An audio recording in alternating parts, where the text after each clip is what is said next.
What's good, folks? It's Nightmare Frame here with a new Warframe video coming at you with the new Focus School rework. If you're not present on Twitch on the 8th of April 2022, Warframe did a dev stream showcasing the new and upcoming Focus changes. There are a lot of good things coming to the Focus rework, but of course, there's never any good without the bad. Now, these bad things are not that big, but they do change a lot of things. Every Eidolon Hunter knew when these Focus changes were coming, they were gonna go after Madurai and Unairu.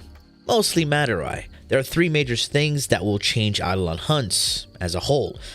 But of course, there's a way they can balance this. They did state on their dev stream for feedback. So hopefully you can hear an Eidolon Hunter's perspective and have this video as proper feedback. We will be listening to your feedback as well after. And we did change it, but we're not trying to be too destructive. So we understand that Eidolon Hunters have put a lot of work into becoming experts using these certain things, but we hope you can at least take a look at what's coming to understand why we think it's better. Now, there is a positive side. We always needed a Focus rework for a long time, and I'm glad to have it. But some of the things that I'll showcase here are actually really, really bad. And hopefully they tweak it just a bit.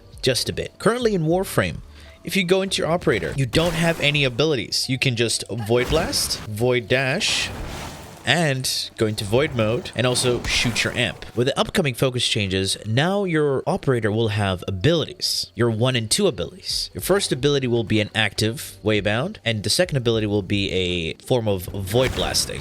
So, in the future, there won't be any melee to Void Blast, but an active ability. They're going to change the names of the current actions. So, Void Dash is no longer going to be called Void Dash. It is going to be called Void Sling. So just prepare for that. But to make things easier, I will be referring them to their current names. All right, so I got the VOD up, and now they're about to discuss the changes to Madurai. I want you to listen, and I will, of course, drop down some pointers here and there as they go on, and how this is going to be a very hard pill to swallow for the Eidolon Hunters. Let's hear what they have to say. Let's take a look at Madurai.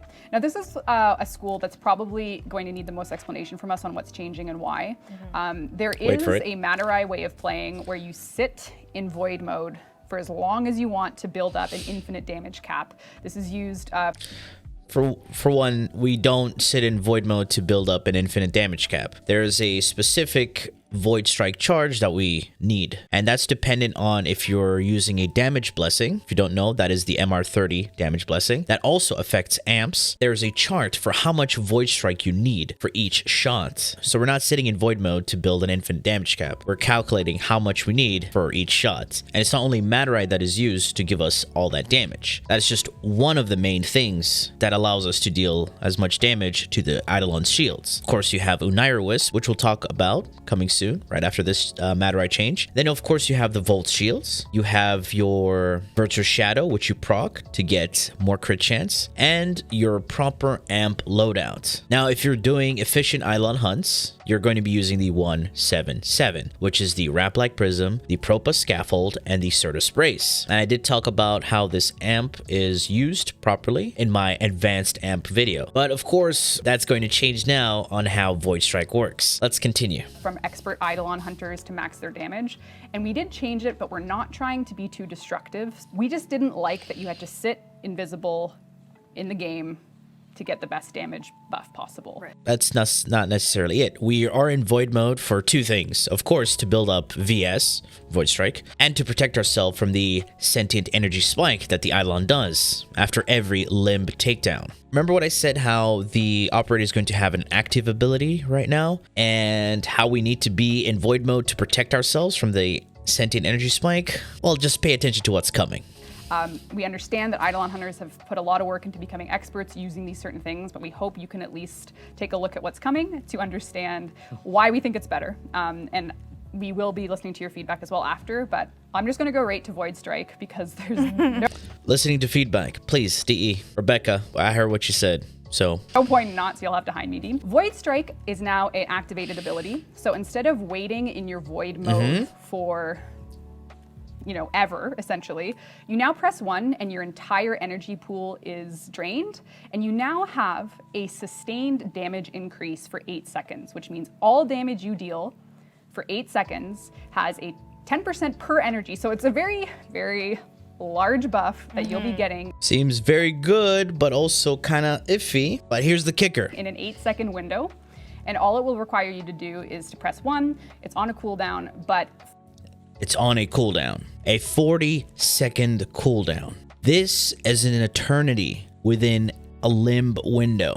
For those who don't know, once you take down a Synovia, there is a small window of prepping for the next shots. Within that window of the limb takedown, your DPS has to spawn Unairu Wisps. You have to proc Shadow, and then pick up the Wisps. Align yourself for the next shots. All that happens within a 17-second window. All right, let's have a look at how this hunt goes. So right now, we are 2 people in a squad. This is the most optimal way to do Eidolon Hunts nowadays, which is a duo run where you have 2 volts. I have placed 3 pre-shields, as you can see, 1 on close right, 1 on left spawn, and 1 on mid spawn. These are the 3 points where the Eidolon is going to spawn. Of course, you have long spawn, which is further in the back. Since that takes longer, I don't necessarily have to place a pre-shield there. I can void dash there, place a shield, and then shoot. Let's see how this goes. Okay, we put in the shards, and now we're dashing. If you didn't understand what happened there, let me explain. We put in the shards, we see the Eidolon spawn, we void dash. With the upcoming dash changes, this is going to be hella slow. So, we void dash. I dash into the ground here to proc Shadow. If you see on the top right corner, we have Virtual Shadow. And the DPS is spawning Wisps. I pick up an Unairu Wisp right here. And on my second shot is when I deal more damage because I have the Unairu Wisp, increasing my damage by 100%. My amp damage, that is.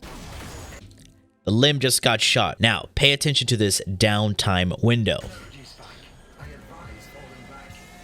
Place our shields. Void dash to proc Shadow. Go down, pick up our Wisp when we need to, and align our shots.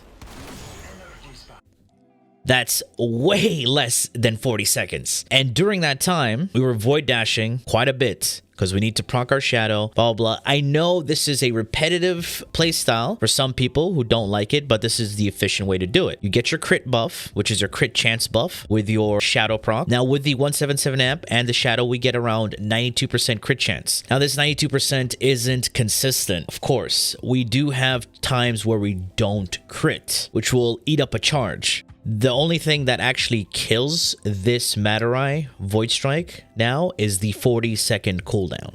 The cooldowns are stupid. I'm sorry, I have to say it. They're destroying everything. If only guaranteeing all of our amp shots to crit and reduce the cooldown slightly. Okay, now pay attention here. We just shot the limb. The Eidolon's going to do his sentient energy spike. Gonna void dash, get our Shadow, pick up Wisp, realign ourselves, and then shoot. With the 40-second cooldown, this is all gone. You're completely slowing down the entire hunt, and now you're forcing to have more than 2 people in the squad because to cycle the Void Strike shots. There are people who don't enjoy hunting in a squad, like a full squad. Some people's machines can't even handle a full squad because it lags them out and it destroys the experience. And sometimes people just enjoy hunting with their friends or hunting solo. Anyway, let's continue and listen to what they have to say. For that 8-second window, you will be blasting. Yeah. Your damage buff will be on everything. We're talking shotgun spreads, absolutely everything. So essentially, every 40 seconds, you get an 8-second colossal damage buff. 8-second window is very generous, but again, the 40-second cooldown is... Yeah, like if you do 100% energy, you're 1000% damage for 8 seconds. Exactly. Yeah. So if you use 100% of your energy pool for this, which is to say, you go into void mode, which is your stealth mode. Or actually, you don't even have to. You just need to turn into your operator. So you don't even need to go invisible anymore. Just press 1. Go to operator, press 1. That's 100% of your energy drained, which means you have a major damage increase. So this is the plan. It's feeling pretty good. the thing about not having to go into void mode, you just go into operator, press 1. Sounds good on paper, but then again, this is because they don't really hunt the way that we do. There's a lot of clutter and things that can hurt the operator. They don't have defenses like the Warframes do. They don't have mods like the Warframes do. Especially during the Hydralist, you have a lot of environmental damage. You have the lightning, the thunderstorm, the rain, the radiation pool that covers the floor. There's just so much going on. The Eidolon Stomp, the Vomvolist detonating and exploding, knocking you down. The recovery time of that is too much. So this is why we also use void mode quite a lot, to protect the operator. Anyway, let's continue. Good, and we hope you give it a try. And yeah, that'll be part of the changes for Madurai. DE, if only you came to us as the players and had a proper test server, not a 2-day weekend test server. Let me tell you, this 2-day test server that you have on weekends randomly is not very beneficial for you guys, because there are some people who have work, who have family. They come home, they just want to chill and play the game, not test things. They just want to enjoy playing their game with their friends, you know, with their kids, sometimes spouses, play the same game together. You know, they just want to chill. And the time window is just so small. They don't want to go there and use that time that they can play with their friends, homies, family, whatever, to test out small things that then again still get put into the game, even though it was buggy as heck. So for major things like this, you know, it would have been a huge boost within dev player relationship if you had a test server where we got to test these things, you know, firsthand, and not only a select few, but people who wanted to get in and actually see how things worked can give you a proper feedback. If you wanted real feedback, that would have been the best way of doing things. But I don't know how it works over there, so just saying. Oh, so this actually, there's more, and hopefully you'll be able to see where we're going with this. Your weapons also get ammo efficiency. So if you're using something that has, you know, say you're using something with low magazine capacity, you get 40% efficiency for it. So not only are you getting 8 seconds of crazy damage buff, you'll also just straight up be using less ammo. This is really good. If you had something this is really only, good. You know, 4 bullets in the magazine, there's a 40%. I would have rocked with everything here if you didn't have that 40-second cooldown. Efficiency on it, which means you actually get way more use out of the weapon for the buff. So reloading won't be as relevant. And last but not least, Unairu. We went over this last stream, so we're not going to go too deep into it. Yeah. Poise is just an immunity to slow stagger, knockdown for 40 seconds after transferring between operator or Warframe. Most of these are just like small quality of life stuff, some things that you don't really care too much. The main thing here is Unairu Wisp. We have, I think, for sure. So Caustic Strike, press 2 to launch. Again, because I don't think we actually, because people are going to be interested in Unairu Wisp. Yes. For sure. So Caustic Strike, press 2 to launch. So now the strike is your Void Blast. An energy bomb that explodes with an 8-meter radius, stripping 75% energy armor. You can tap 2 to detonate it in flight. So, you know, remove enemy defenses when it comes to armor. And the Unairu Wisp is a 100% chance to summon an Unairu Wisp per enemy hit by Caustic Strike. So if you're blasting enemies with Caustic Strike, the Wisps will come and they'll now seek out your allies within affinity range. That's the bad thing about Unairu Wisp right now.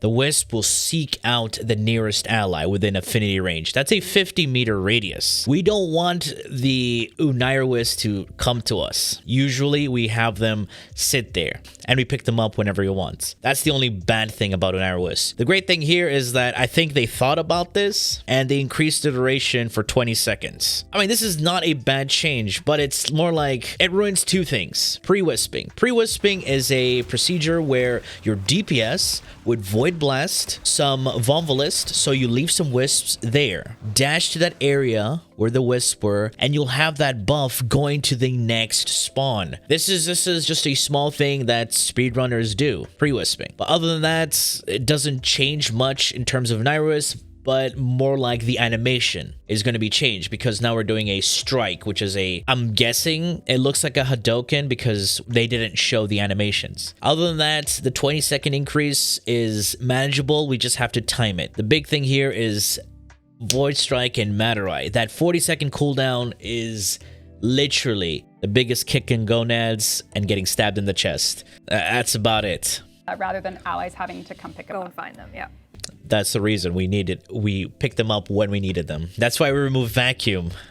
So the wisps don't go to some random person. Usually if you're in a 4-man squad, the DPS will void blast as soon as he breaks the limb. He will blast again during the sentient energy spike. And finally, while the Eidolon has ended his attack, you'll have 1 VS void dashing, then picking up the wisp. You'll have the other guy picking up the wisp, then void dashing. So it depends on the playstyle, the player, and timing. So everybody can get wisps. And basically you time your shots. Now, hopefully, get your Unairu wisps more easily rather than having to pick them up.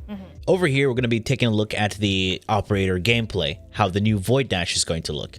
It's a hard, endless mission type. It requires masterful operator gameplay. Masterful. Ah, yes. Along with other things. But first thing I'm going to do is just pop into my operator, cast 1. You can see that I've done my, your void dash bubble, and I'll try and give you guys later. Cast 1. So this is the WARFRAME active abilities right now. She's currently using Xeneric. So if you cast your first ability on the operator, you get the Xeneric energizing dash. So you don't have to dash now. You can just go into your operator, cast it. You get the energy bubble. You can see that I've done my, your void dash bubble, and I'll try and give you guys a look at void sling too, just so you can kind of see that you can just tap.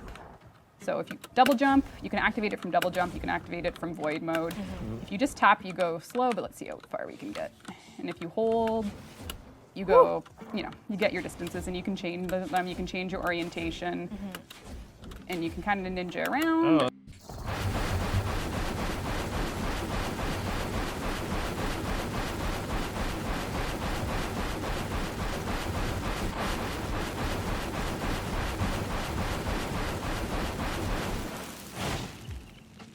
Okay, here I'm going to show you a typical 2-man squad hunt.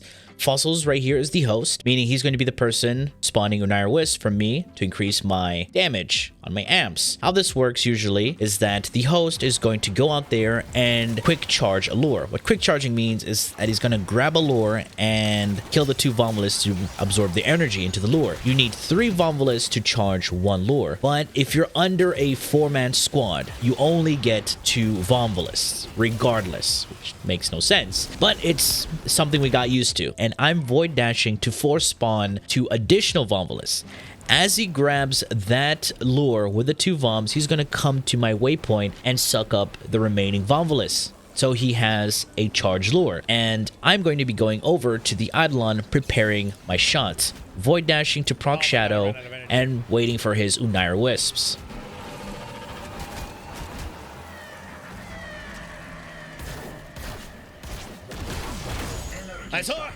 Alright folks, so if you want to see more on the focus changes with Xeneric, Vazra and all that, you can go check out their dev stream, VOD on Twitch or YouTube, wherever. But these are the main things that are really going to hurt Eidolon Hunters. The Void Dash speed and the Madurai cooldown. Not so much on the Unairu Wisp, but it's still annoying. Other than that, hopefully DE, looking at you, coming from an Eidolon Hunter's perspective, please take this as feedback. We're not hating. We love the focus changes. We love things that are going to change our playstyle, but this is going to hurt our playstyle. You know what I'm saying? Anyway, for those who found this entertaining and enjoyable and informative, please feel free to leave a like, share, and subscribe for more Warframe content, streams, and so much more. Do refer to the description. Thanks for watching, and as always, peace.